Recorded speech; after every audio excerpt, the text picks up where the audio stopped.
thrived. That has thriven. No, I'm joking. That thrived. The thrived with double fighters that was the Echo Express. Oh yeah, for a majority of Season 9, this is all they did. And boy oh boy did they cause the ruckus in the MPL. Game number 2 here with Echo at match point. TNC up against the wall. Can they clutch it?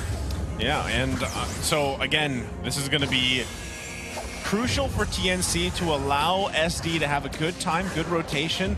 He is going to be, this is already starting off better for him, right? He's going to kind of have free reign on his side of the jungle. At least Yawi not going to actually be able to invade that much. And now the focus here, Carl TZ.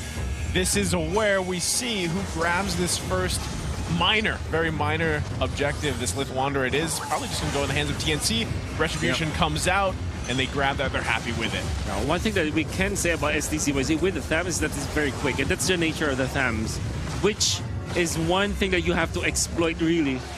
Bentix cannot do the same as what Yawi did earlier on, because as you notice, every time that he threatens for Carl TZ's for invading Carl TZ, Sanji or Yawi is always there. So it's like a defensive maneuver coming out from Echo. Because if you look back in the previous game, the reason why Bentix wasn't able to guard his jungler was because he had to take care of the Irithel, which had a negative, how to say this, a losing matchup versus Melissa, just because of the cuddles. Now, if you're looking at Echo, the Phobius can be left on his own because he's a fighter anyways. And that's also true with Sanford, so they don't have to care as much the side lanes. And by the way, Sanford started in... Oh, Yasuo actually started in the XP lane. That's interesting. Good switch up. Again, you're going to lose against the Phobius. Yeah. Up top, though. Interesting, right? Cram in the gold lane here. 1 versus 2. Showing the strength of this Hylos for now, but you know, luckily you have Yawi there with the guiding wind. Disengaged. They do grab the turtle, though. So already starting early, starting better off here for TNC in this game, too. Oh, yeah, signs of life. And they're putting Carl DZ up against the wall because, again, this is what you can expect. Ling needs a lot of time to scale up. And it's quite the opposite, literally night and day for SCZYZ. Minute 1, he was already up in your face. It's TNC's turn to do the same. And it's going to be dependent on how they rotate with SDZYZ. They have to really put the pedal to the metal, as we always talk about, and they are going to start. Yeah, but will they? Little guiding wind out of there. Sanji going to be just fine. But now they're trying to invade this side of the jungle for Carl TZ. TNC looking to pay back here, but still, again, it is a difficult time for Carl TZ. Even though he is on this Ling, he's just going to continue to focus up to just bob and weave around the map, hop around, grab the XP that he can, because even with Cram going in the gold lane on this Hylos, it's his scaling. I mean, I know he's a tank and everything, but he's going to be kind of a hassle to deal with, honestly, especially in those team fights later on. Just with that glorious pathway and everything else being so tanky, kind of that continuous DPS damage that Hylos does as well. So Carl TZ has got to be actually pretty careful on initiations. Yeah, which is something I'd like to commend. The way TNC drafted here, game number 2, they're so thrifty, so frugal. They literally need very little gold to actually be a threat.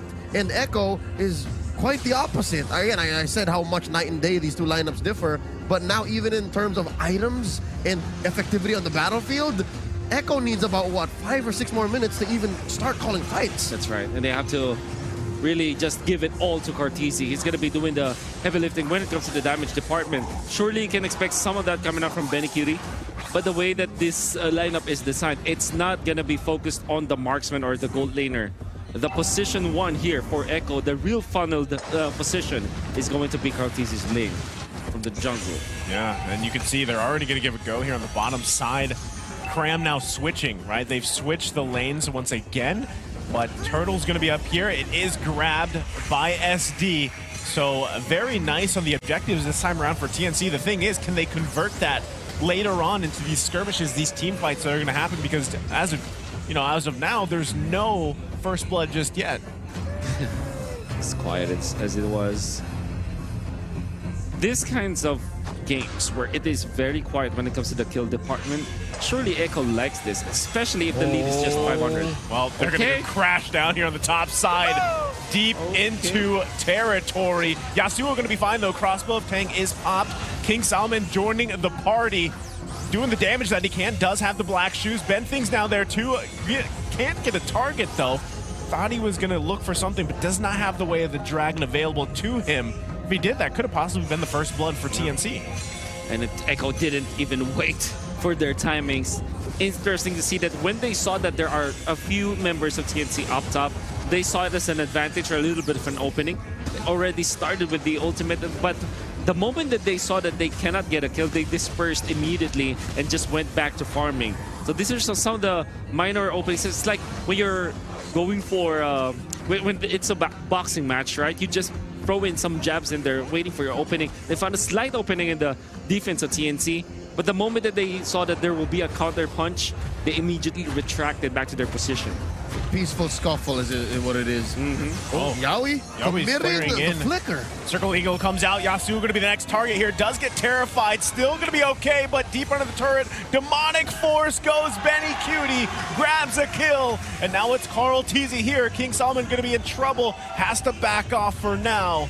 So a lot of mobility coming out from the Echo Express. Shades of their Season 9 games, the way they debuted as the super team. That's exactly what you can expect. Forward flicker, 6 minutes in. We don't have the items just yet, but maybe we can get a kill, and indeed they did. Yeah, it's on to Yasuo, a very important target to go for, which means that TNC, they have to trade with at least this turtle. Already Sanford held into the turtle. This is a delaying tactic.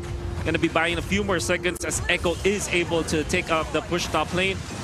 The Fulvius Demonic Force has cooled down. Maybe they can fight after the Lord fight. Now TNC wants to fight themselves. They find the target with the Way of the Dragon. Sanford, the one to fall here. Turtle now going to be worked on, but it is secured by Carl Teasy with finesse. Cleanly takes it, and they're going to back off. They're happy with the trade. So did SDZOZ actually commit the retribution just for the kill onto Sanford? Because what we're seeing right now, it did. My God, that gave Cartesi the go signal. That's no wonder why he aggressively went in and really just took it away from TNC. I think that's a loss for TNC, all things considered. Telegraphed, yeah, no, I mean, Sanford for the turtle in the grander scheme of things, Echo's happy with that. Exactly. I mean, despite TNC grabbing the first two, you know, you still got to consider the fact that Carl Teasy, he has just technically been in vacation mode, right? Yeah. He really hasn't had to do much on this lane just yet, and they seem to be happy with that if they can continue to play around with this, because even with the little swap that TNC did, you know, was it enough? Like, did that result in what they wanted to bring to this game? Because at the same time, the only one that's died is Yasuo, right? Which eventually you're going to be looking for the 1-1. You're going to be looking for Yasuo to be pumping out the damage here for TNC. And they could have thrown it off timing, because look! Yasuo once again going to be the focus here. Demonic Force after Demonic Force. Pops the crossbow of Tang. Can't get the kill just yet. And it's Carl Teasy that punishes Yasuo. King Solomon under the turret. Ben Things trying to get back to base here. There you go. Benny Cutie the one to fall. Nice little outplay there coming out from King Solomon. Wolf, what's the economics on this? Benny Cutie and Yawi for Yasuo. I think that for Echo, what they really wanted to do is just to get the kill onto Yasuo. And this is like, think about it. The Yasuo is the gold laner for TNC, and you can consider Echo, Carl Teasy is also the gold laner. So it is a trade-off that Echo really likes, because now they're giving all of the eggs onto the basket we call Carl Teasy. Yeah, surely they had to sacrifice Benekute and Yawi for that one, but overall, like I said, in the grander scheme of things, Echo are happier with that kind of trade. Yeah, well, now in the mid lane, they're still going to be looking. I mean, it is the first Lord of the game that's up. Benekute going to spot out Ben Things here. We're going to see both teams actually just try to fight for positioning here. Really, though, there's not much space for either team, right? There is one turret down from Echo on the top side, so that will give them a very minor advantage. And you look, you can see that they're still focusing on the bottom side too. Sanford putting pressure there, wants to keep Cram away, because still having this Hylos here is a big component to those team fights. Yes, and that's a very important factor to think about if you are following TNC. Because what Echo is doing, if you'll notice, they clear out the wave so quickly, and then they get into the objectives. Now at this point, TNC will have to think, do we go for the Lord? Do we go for the lanes? Or do we go for the buffs? You can only pick up one. Oh man, right now they're going to try to force their way into the Lord Pit, but look at the damage coming out. They find 2 kills here, and it's SD that goes down. Make it 3 as Sanford grabs the double kill. And now they're just in a position to take the Lord and take some turrets here in the mid lane. It's Cram and Yasuo trying to do their best here to defend. The 1-2 punch, Cram gonna be quite low, able to survive, but it's the flame shot fade away from Benny Cutie.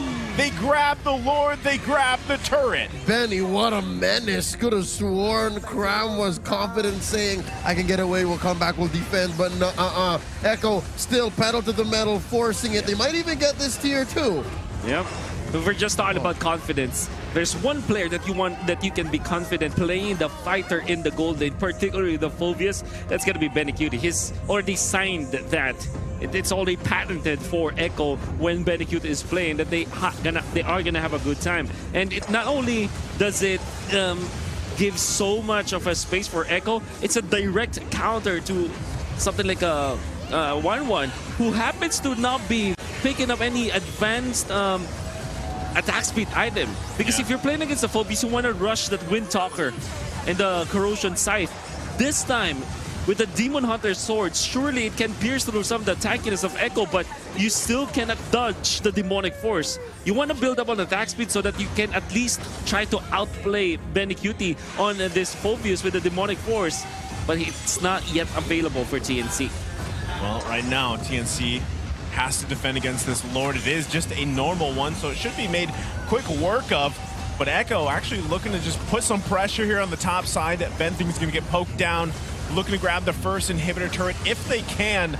But TNC doing a good job at defending for now.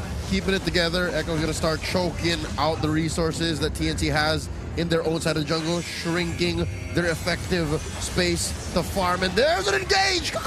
They go deep into the base of TNC. They grab Yasuo, the perfect target. Carl TZ going to be able to bob and weave out of there. They do get the turret that goes down too. Without Yasuo, they lack a ton of damage, but they're still going. Carl TZ grabbed a kill on SD. Can they get Sanford? Benny Cutie with the backup, the Demonic Force. Looking for Cram. Can't get it though. Blocked. King Solomon blocks that flame shot perfectly. Real bro move. Real bro move. And King Solomon at least reserve this. Benthings with a kick, the way the dragon, they find one out of it. So Echo, they grab 2 turrets. They stay a little bit too long, but they're going to take the resources from TNC. Still a massive win for Echo.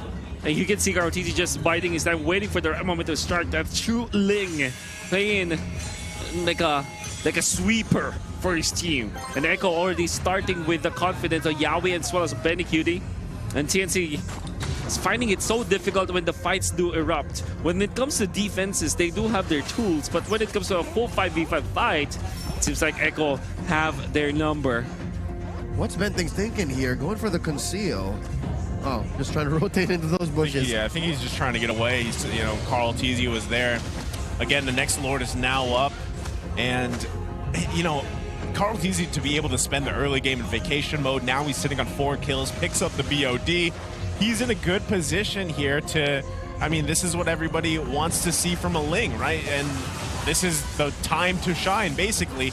Now you're going to most likely take the Lord for free. I don't think you could do much. Look at the zoning just coming out from all the members of Echo. Look at how fast Carl's taking it, almost alone. Just Sanford came in the last 2 seconds, but now a fight's breaking out. They're going to give the go here, actually punching in. Cram had to use the ultimate, the Glorious Pathway, not going to have that available to them anymore. And Echo just going to wait for these minions to push in. They've only got the bottom turret here to handle, and then wait for the Lord. Echo pumping the brakes there. Could have been disastrous. Could have been disastrous. Now they know they have to wait for their 6th man. They have to wait for the Lord. Oh, they have forced the Glorious Pathway. Surely it will be back quite soon, but maybe not in time to save their bottom lane turret for now. And Echo, in their own terms, this could be hashtag endable for Echo. Well, they lead in with the Lord here. There's the kick from Benthings, looking to find a target. Numbers advantage. Carl TZ popping the damage, but they can't get a kill just yet. It is 3 that fall. It is Carl TZ that cleans that up. And that's going to be it. Echo sweeping the series here against TNC.